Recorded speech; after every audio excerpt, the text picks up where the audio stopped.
Hey everyone, my name is Michaela. I work at the Downtown Huntsville Library. So if you watched my previous episode, you know that I like to share books that come from both sides of the library, so the adult side and the kids side. Today's theme is going to be books on art. So I actually went to school to study art, so I got to reacquaint myself with some of these artists. It was kind of fun. So the first book, and the most massive book, is the big art book, just called The Art Book by Faden. Almost broke my wrist lifting that, but I'm fine. So a casual turn through this book will introduce you to a variety of artists throughout the centuries.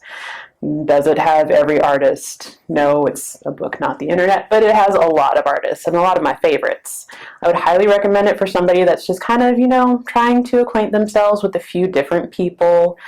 There's just a brief bio on each artist that they introduce, along with some of their most famous works.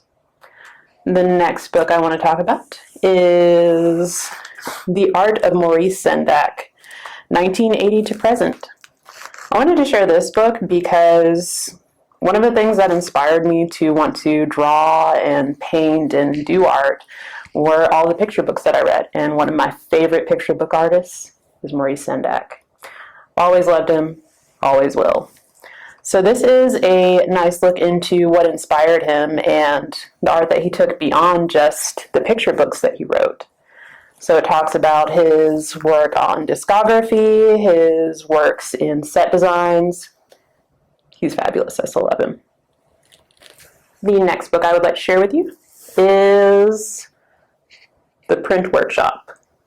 So I chose this book because one of my favorite forms of art to make, in college at least, not anymore because it's very expensive, was printmaking.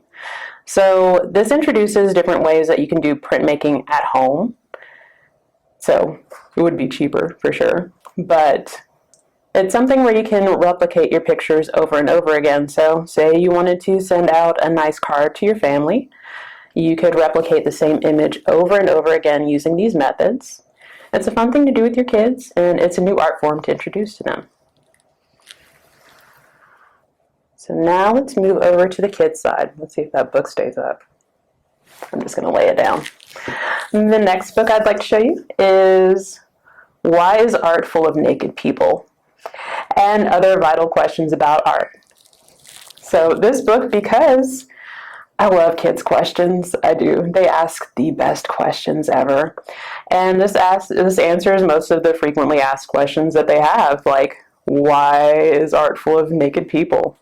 So this is a nice intro, again, into art for your kids.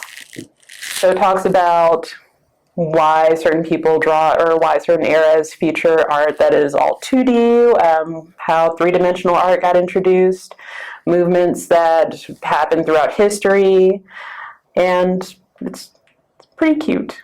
It involves a lot of humor. I enjoyed it. The next one I would like to share with you is The School of Art. So this actually goes into technique. So it just has a few quick little art lessons. So if you guys are just dabbling a little bit and trying to figure out what you want to do together, I would recommend this book here. And the very last book I would like to share with you. This is a nice book for younger readers. So it tells the story of Michel-Basquiat. It's called Radiant Child. And it's told in sort of a picture book format of his youth and adulthood, his growth as an artist, and his sad past as well. I really enjoyed reading this book, actually, in a story time. So kids as young as 4 can understand it and follow along pretty well, and they enjoy it. And it shows just a different way of doing art. So I hope you enjoyed hearing about these books, and I look forward to seeing you again. Bye.